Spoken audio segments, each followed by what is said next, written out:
주님께서 여러분과 함께 마르코가 전한 거룩한 복음입니다.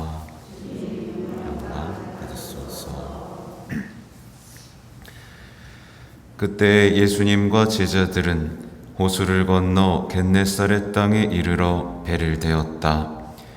그들이 배에서 내리자 사람들은 곧 예수님을 알아보고 그 지방을 두루 뛰어다니며 병든 이들을 들것에 눕혀 그분께서 계시다는 곳마다 데려오기 시작하였다. 그리하여 마을이든 고을이든 촌락이든 예수님께서 들어가기만 하시면 장터에 병자들을 데려다 놓고 그 옷자락 술에 그들이 손이라도 대게 해주십사고 청하였다. 과연 그것에 손을 댄 사람마다 구원을 받았다. 주님의 말씀입니다.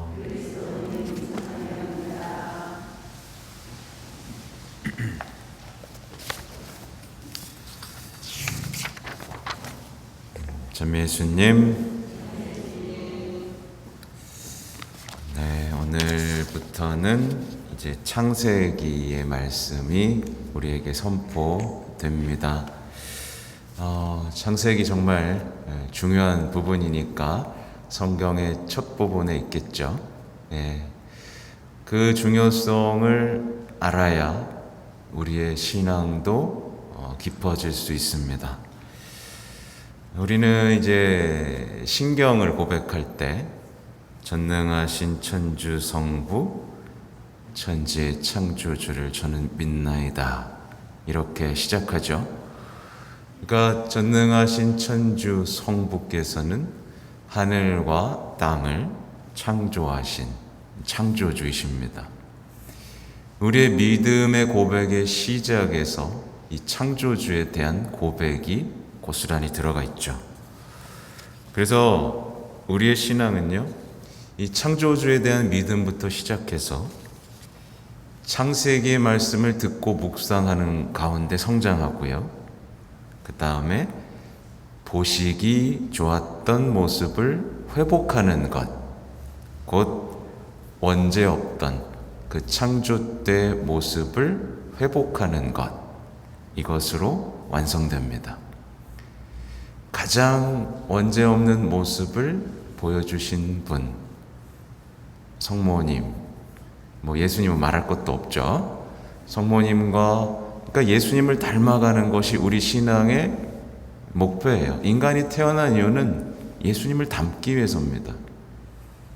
그리고 원죄 없는 성모님을 닮아가기 위해서인 거예요. 그러니까 이런 것들이 이 신앙 안에서 사라지거나 묵상하지 못하고 있다면 이 신앙은 언제나 어떻게 될까요? 가치를 잃어버리고 망가지면서 쓸모없다고 느끼게 되겠죠. 그러나 이제 이 시대의 상황을 좀 봐야 돼요.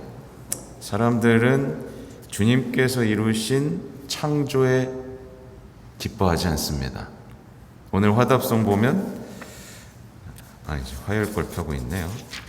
화답송을 보면 주님은 당신이 이루신 일을 기뻐하시리라, 이렇게 당신이 이루신 일을 기뻐하고 우리가 그것을 함께 기뻐하기를 바라는데, 사람들은 이제 창조에 기뻐하지 않고 자신들이 이루어낸 것들에만 감탄하고 의지합니다.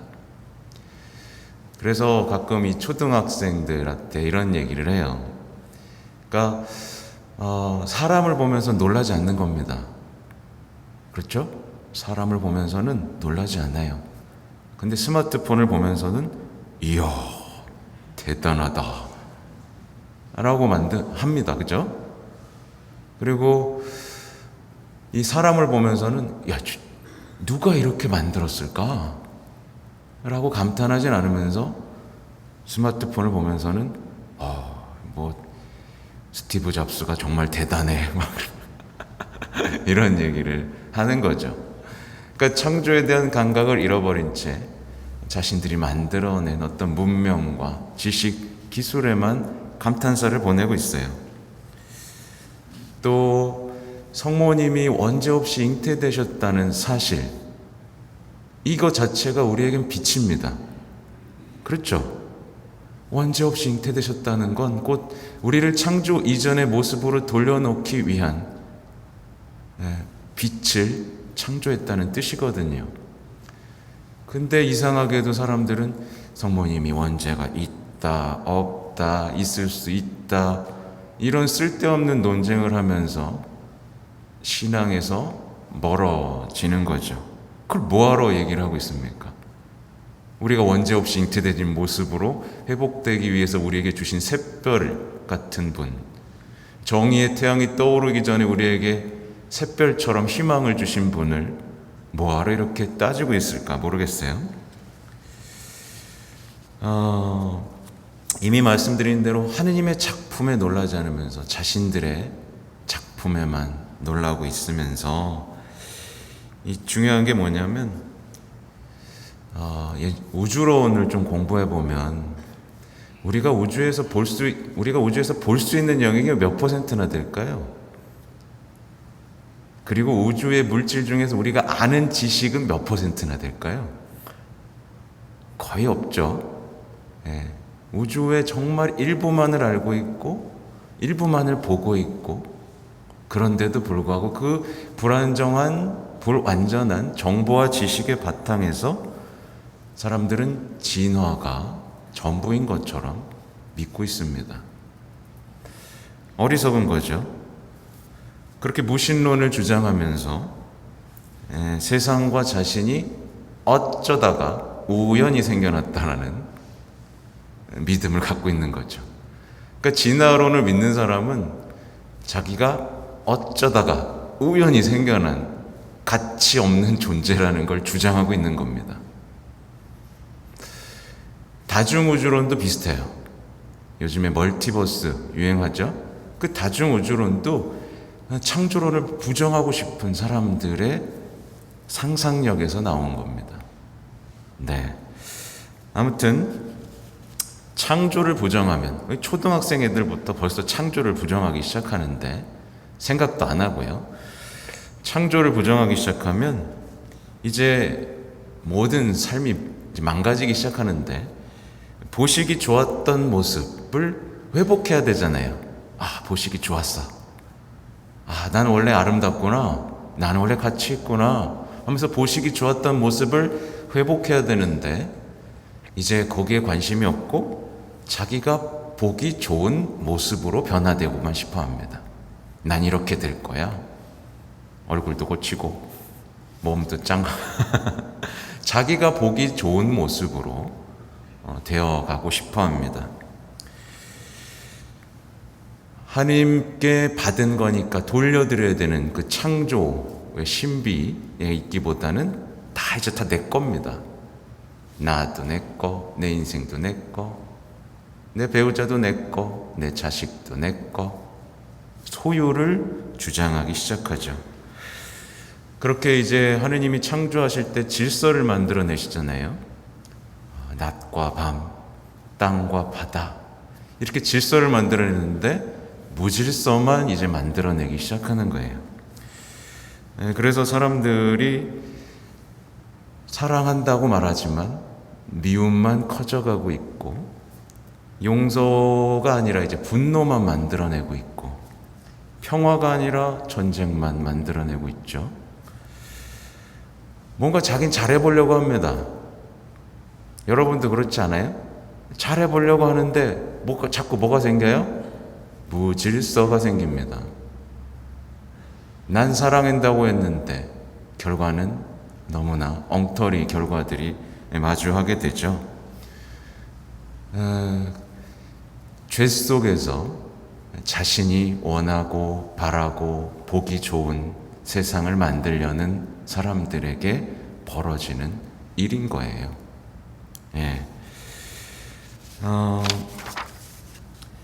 보면 이제 창조하기 전의 모습을 보십시오.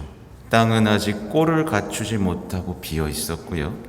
어둠이 시면을 덮고 하느님의 영이 그 무리를 감돌고 있었어요. 그러니까 늘 무질서 속에서 창조 이전의 상태만 체험하게 됩니다. 뭐냐면 꼴을 갖추지 못한 텅 빈 공허한 삶만 체험하게 되고, 어둠이 시면을 덮은 것처럼 슬픔과 우울해서 그걸 인간의 숙명으로 받아들이게 됩니다. 네. 사람들이 이상하게 자꾸 커튼을 잡고 어둠 속에 있으려고 하는 것 같아요. 그러니까 창조가 없던 것처럼 생각하면서 다시 반복하지만 자신의 존재를 부정하고 자신의 가치를 부정하는 것.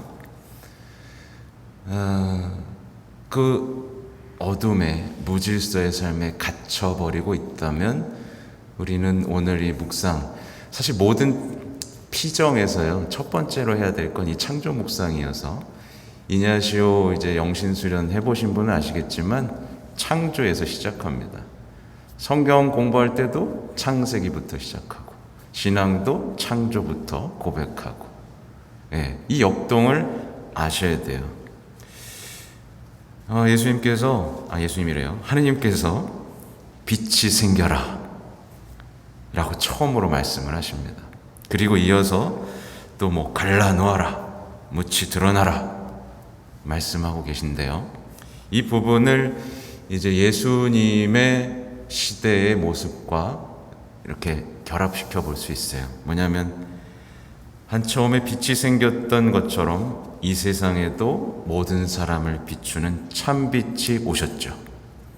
새 창조가 일어나고 있는 겁니다. 빛이 생겨라. 얼마 전에 성탄에서처럼 빛이 생긴 겁니다. 이 세상에, 어둠과 같은 세상에 빛이 생긴 거죠. 그리고 하느님의 영이 그 물 위를 감돌고 있었던 것처럼 성령께서 우리와 함께 계십니다. 모든 것을 바로잡기 위해서, 새롭게 창조하기 위해서 모든 일이 벌어진 거죠.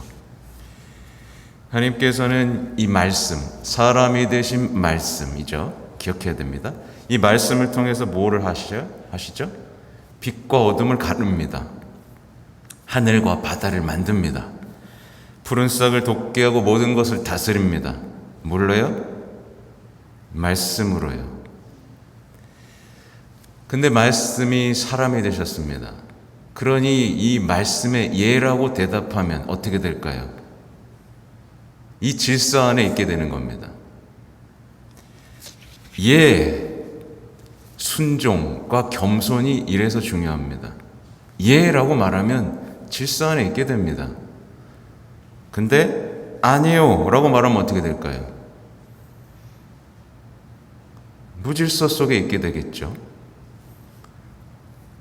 아니요도 아니고 그런데요 라고 하면 어떻게 될까요? 그런데요, 이제 악 속에 머물게 되는 겁니다. 신앙은 되게 단순합니다. 그렇죠? 아니요, 그런데요 하는 사람은 신앙을 체험할 수 없습니다. 무질서와 악만 체험해요. 아무리 열심히 해봐야 소용없습니다. 나름대로 열심히 했습니다. 아무 소용이 없습니다.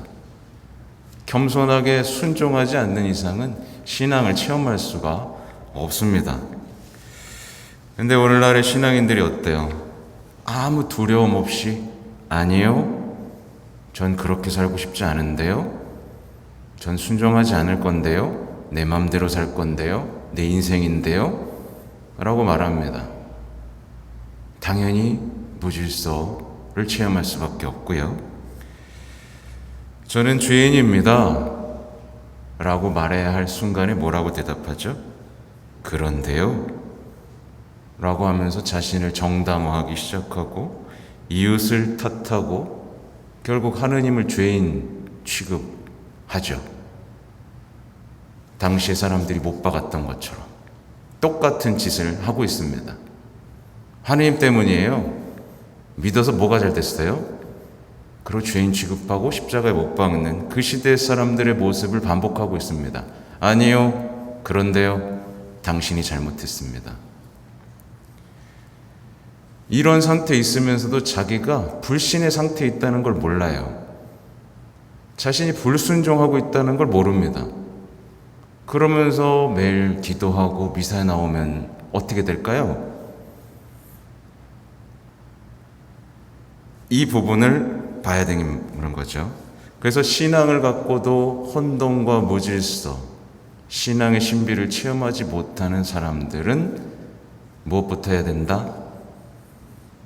창조를 묵상하고 말씀에 순종하는 것부터. 단순하죠, 그죠? 누구한테 의지해서? 원죄 없으신 성모님께 의지하면서 그분의 순종을 닮아가면서 내 신앙을 살아간다면 우리는 반드시 그분께서 우리를 바꿔주시는 그 힘, 말씀의 힘을 체험하고 변화될 것입니다.